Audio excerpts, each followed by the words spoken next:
Hello, gamers. Good to see you. So I had a different idea this time. I was patiently, walking in circles when, sadly, I was hit with a burst of writing inspiration. I know this sounds absolutely incredible, but the issue is that I'm working on current writing projects, and stuff I want to make for my friends, and other purposes. And I really want to make those, right? Very excited to make those. But unfortunately for me, I was struck with the idea for a new story, and as cool as that is, that's kind of, inconvenient in my case because I need to work on my current stuff. But then I thought about it, and I'm like, well, part of my issue is that I can never really think of good content in time. I want to be a writer, and I want to start thinking and breaking down my, outlining and writing process as a whole. And the other stories, I can't do some other ones because, I want to show it to them. It would be spoilers if I showed my writing process because I intend to perhaps make those stories for those friends or into YouTube videos. But this one came out of nowhere. I don't know where it came from. I mean, my mind, but it came out of nowhere, and I have no intentions with it. I just started thinking about characters, and then I thought about it with a little bit more depth, and now I wanna keep going with it, right? So, so I thought dear beloved audience, what if I were to write in front of you guys, showing off my how I make a story. I can look back at this own video and criticize my own outlining and writing strategies. Um, I could possibly hear feedback from you guys about how I could improve this story or this concept. Just keep adding to this, basically. Um, so yeah, I guess I'll start off by showing what I had to write. So the first thing I thought of was four characters. That's a dollar sign. I do not like this font. Blah. It was four characters, and I was thinking of a primarily fantasy, comedy setting. Kind of think like D&D. Uh, and I was thinking something pretty goofy, but then I'm a writer who's always made stuff serious, so I imagine Cerebus syndrome, which basically means eventually becomes serious slash darker. Um, now, uh, my thought process was I thought of these four characters as like a comedy group. I didn't think of names for them, so I'm gonna think of them right now. So let's see. I'll just say I'll do very different names. I'll say Karen is the first name, and then Randall. I'll correct these. Sarah and shoot. How do you come up with names, people? Um, Stanley. Stanley is not a good name for that character that I'm thinking in my head. Um, Ander. So essentially, here's what I was thinking. I thought it mainly these four. I guess I should probably give the basic idea that made me think of this, which is really dysfunctional fantasy team, which you might think, uh, isn't that basically any D&D team? But I'm thinking, actually, really, really dysfunctional. Like to the extent that they are. The plot of it is that these four people are all trying to work together and survive in the world. So it is just a quote unquote episodic adventure of these four people going to some sort of new town or new environment just in search of money or food. But then, it's a slapstick amount of comedy from these four people being utterly bad at everything. You have I really want to show off how they are really bad as a team, and that's gonna be okay. I need to write this down extra. So Karen is gonna be very sarcastic. Uh, uh, so very sarcastic. I imagine they don't really take things they take things very seriously. They're the only one doing it. They're constantly thinking and breaking down. They're the only responsible one. Uh, and my thought process with them is that we are with a group of people who are very unstrategic and impulsive people. You're gonna see that's gonna be like a big flaw. I'm thinking character flaws. I'm gonna get to that. I'm ranting too fast. I need to slow down for a second. So Karen is going to be very sarcastic, and they're mainly going to be interacting with Randall, because obviously all four of these people are going to be interacting together and have a relationship, you could say, with each other. But I still think it'd be better if I broke down, the two main characters. That's a large way to focus my writing. So, uh, Randall is going to be someone who is very clumsy. They fail upwards. I would say Jar Jar Binks, but that probably puts like confidently. Randall is aware they're bad, and they're basically falling flat in their face, and upset about it. But the main thing I'm imagining that I find funny is Karen and Randall arguing. In my head, I imagine pretty clearly conversations that are really, really stupid. Of Randall saying like the dumbest thing you've ever heard, and Karen being like, "Fucking shut up, dude." So like the one I thought of in my head is something like you're hearing them partway into the conversation. He's like, "I'm telling you, I've been breathing manually my entire life. It's never been automatic for me." And then she's all like, literally, that cannot be true. Do you like sleep? And they're like, like I just the idea of him being like, no wait, I'm like really sincere about this, and it's not that he's like lying. He's just kind of not really thinking. He's really confidently incorrect. And she's being just like, oh my freaking god. I say she. Karen's the only one I don't really have gendered in my head. They could be non-binary, I guess.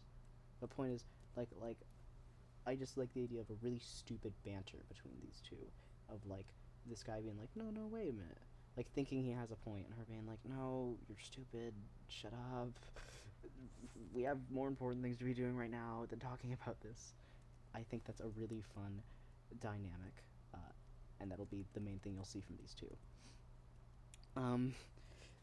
It's not that Randall is like overall falsely confident. It's not like he jumps impulsively into situations. At least that's not fully how I imagine it. I just imagine it's more like he how do I phrase this?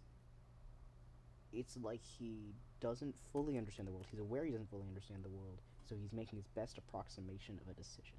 He's using his limited knowledge and making a decision that he thinks is good, but it's missing something that he just couldn't possibly be aware of, or at least in his humble opinion couldn't be. Like, no common sense, you could say. Um, Sarah is maybe a little bit more specific in my head, and you're gonna see both with Sarah and with Ander that they have a very clear plot line for Sarah standing for angst. Sarah I imagine to be a saint or a priest of some kind, uh, and they follow a very strict moral code. My thought process here is that comparably, they're super optimists. Like the other two are arguing and like sarcastic all the time. They're joking. They're bantering back and forth. You're gonna see Anders is a lot more quiet, and you have this one person who's like, "Well, I'm sure everything's gonna be all right," and Karen's just like not taking it seriously, and Randall's like, "See, she's on my side." Like Sarah's just like the super cheerful optimist of a sort. And but I think it'd be somewhat funny though if like there's this sort of running joke about them not actually caring about the group, of just like them being like, why why do you even stick with us? And she's like, well, it's a saint's job to help those souls who are too pathetic to help themselves, or something, right? Like they're helpful and supportive, but it sounds like they don't actually like care or like the group. Like it's goofy, right? I think that's a funny concept. And then Ander, I'm worried about this being insensitive, but I imagine them being from some sort of tribe or clan. That's a very strong idea of being idea of strength in their culture and being a strong fighter. Uh, and the main thing I was thinking with Ander, as I guess I've named him, uh, was the thought process I had at first that I kind of corrected out was that Ander was very much like he sees anyone, he's like, I want to fight him, and frickin' hits them in the face, right? Uh, I think that's a little too aggressive. I think it'd be better, and better as you're going to see what I intend to do with the more serious part. If it's more like he challenges everyone, he sees anyone, he goes like, "How strong are you?" And then the rest of the gang have to pull him away and be like, "No, we're not gonna fight this one. We have normal things to say to them, right? Right." um, but I also think it'd be pretty funny if they have, like, I feel like the Owl House, but not like shock comedy, sort of like give me your skin, just like they're like, I'm going to tear their limbs apart. Uh,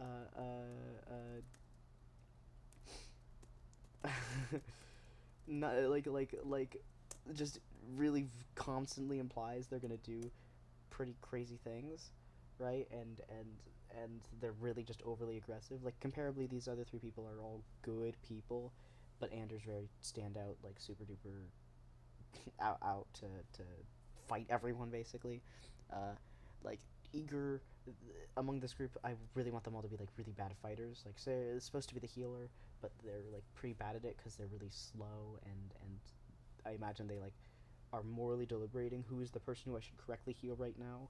I think I really like this idea of they can only heal those who are presently the most moral, and so the group just starts saying complimentary, kind things to Sarah, and Sarah, like mid fight, is then healing him in that order, because it's something like that. I think that's a funny concept.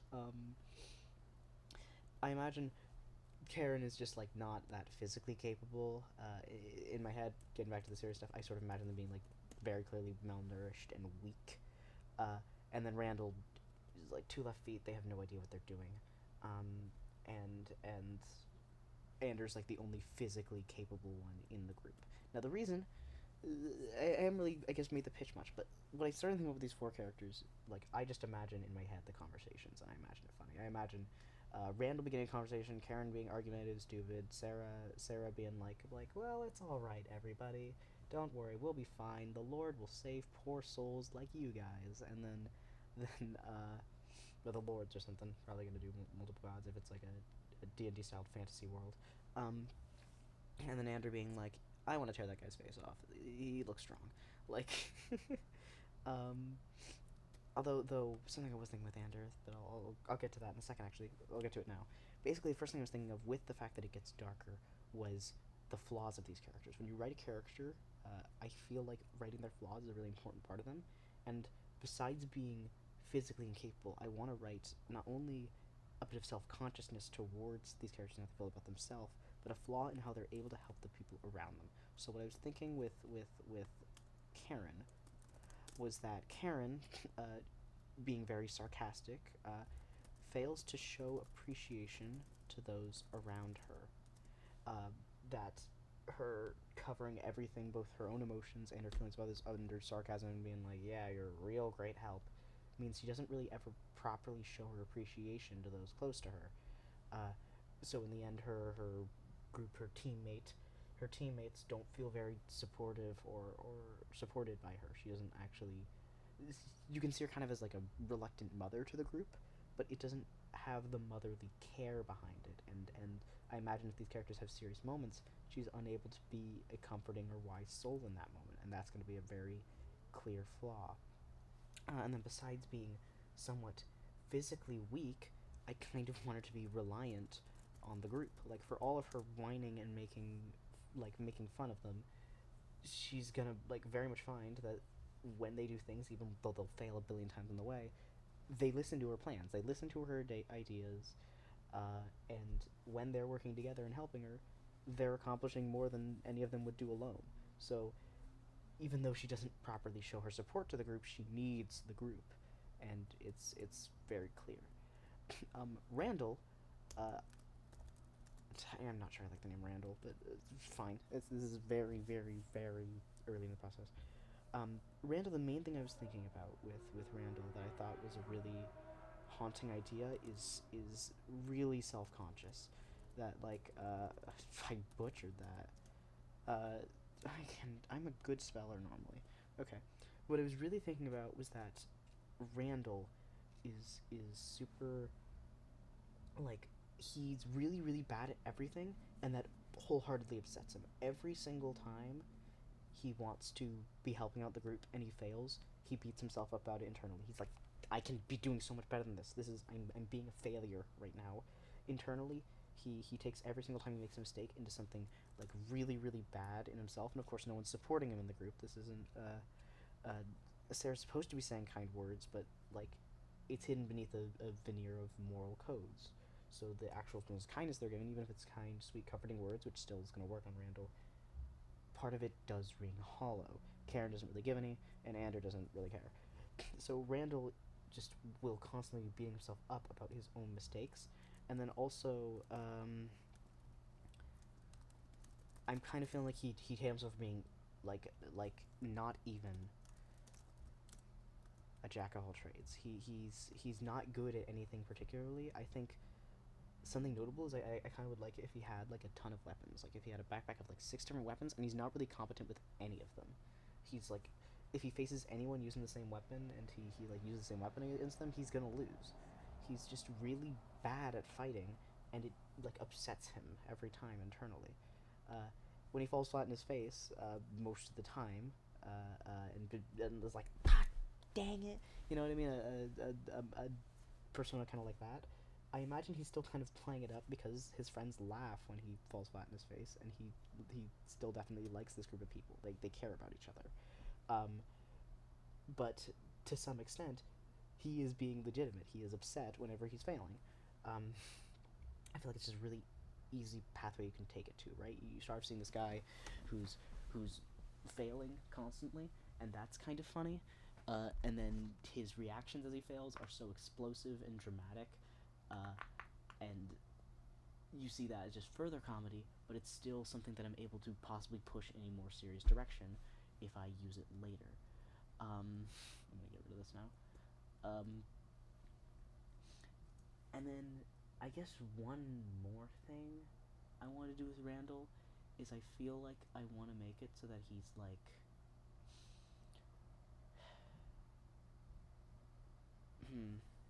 how do I phrase this? Brain, you've thought about this. You've walked in circles a lot of time. I want to make it so that he's comparably more like he's the least selfish, or no, the least selfish. Obviously, all the group is supporting each other, but like he just like, obviously besides self consciousness, he's just like the most willing to be quote unquote sacrificing himself for the rest of everyone else. Sarah's gonna also be that somewhat ideologically, but like in how they emotionally feel about themselves, Randall's gonna be like choosing others over himself in situations because he feels like he's the least valuable to the team, which you're gonna probably find most characters feel like they're the least valuable to the team, in a way, and I think that's a really fun way to do this because you'd think one of them thinks they're great, but none of them do. So so okay. So with Sarah, main thing I was thinking with Sarah, as I've already mentioned, is that their supposed kindness and greatness is just because they are under a moral code, and the way I kind of think about that is that the characters kind of criticize it. I imagine Sarah's backstory is like one of rather despairing, of just like they've always needed a leader, someone to tell them what to do, and then they found a church that told them that contains like a very specific, perfect guide of what is the best moral decision to do in any situation ever, and they follow it exactly because they don't know how else to be good. They don't have they're really really nervous about doing the right thing, so they follow this book because they're like, oh, if the gods wrote of the right things to do, then clearly this must be it. But of course, that's not legitimate. That doesn't mean their kindness means they actually care about the people around them, or that they're making decisions for the sake of caring about people around them. And it's ineffective in a way. Their compliments. Like the way I'm describing it, they're giving like passive aggressive comments. They assume they're actually somewhat doing kind of good enough things. And then something else, sort of to link it into the least selfish thing, is I want to make it so that the religion is super self-sacrificing. The one I thought of in my head that I thought was interesting was if a saint has a life to uh, has nothing to give. They have nothing to live. Just like constantly at every point, giving to others. In the way Randall's selfish is that they view themselves as less valuable than the people around them, and the way Sarah views himself, like self-sacrificing, is that they believe their intended purpose is to be like used for the purpose of supporting others. Of course, the definition of support is a little strange because they have a really odd priority system in regards to it. But like Sarah similarly doesn't value their life that much, and I think that's a pretty interesting way to take the character. Now, Ander is where I think get fun. Uh, they're the most separate from the group, and I feel like there's a lot behind that. So it's cliche to do this, but of course I want something where we get to see Anders' original tribe, and then we want to learn a lot about them. And the way I imagine that seeing is going to be just so much more interesting than you imagine. Just like what I thought of is Ander was kicked out because he was too caring, which sounds a little weird at first, but my thought process is he loves fighting so much that he spares them and like gives them advice so that they can get stronger, so the fight can be better. And at first it just sounds like he only cares about the fighting still, but I think something you can kind of slowly see with the idea is that he's just unwilling to actually fully like really hurt someone. Like his big crazy threats is more just the thrill of he likes seeing the fear on their face as they defend themselves. He likes all that concept, but he's not actually a bad person. He doesn't his want to fight others is not the want to harm others truly. And I think that's a really interesting thing to do it, because then he goes back to his culture, and there he's seen as weak. In our group, he's seen as this too aggressive person, and then with his original group, he's seen as not aggressive enough, and so like in both sides, he feels inadequate.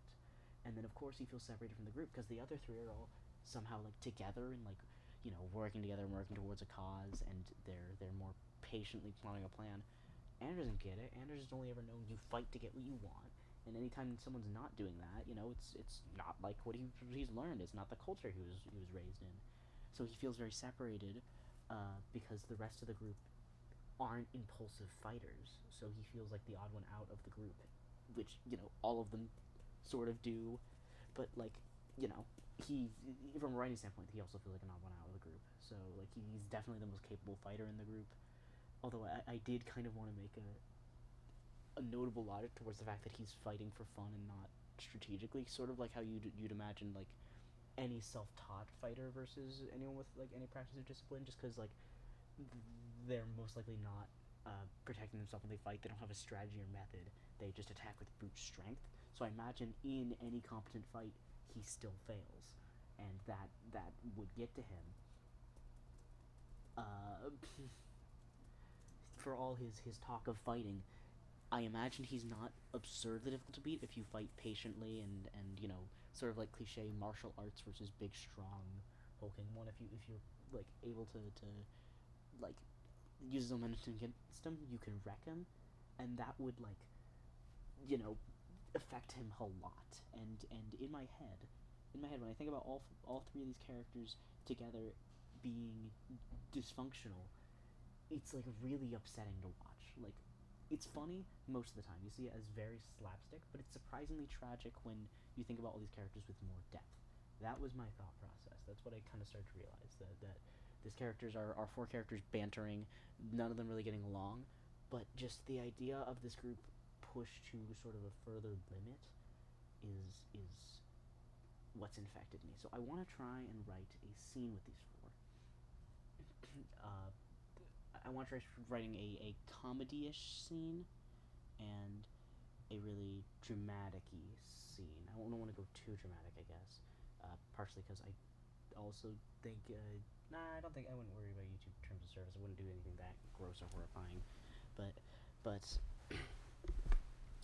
let me see what I can do. So comedy-wise, I want to think about like so I need a setting for this. I need a setting. So when I say fantasy, I am thinking vague D&D as in like, oh, there's towns people go into, there's adventurers and adventuring parties, and these are viewed as them, but like, you know, I like the idea of anytime someone's like, are you here? Who's up for a job? And Karen just immediately like, you are asking the wrong people. We are not. We are most likely not qualified for anything you say. Anything. Yeah, and then like Ander or Randall or someone says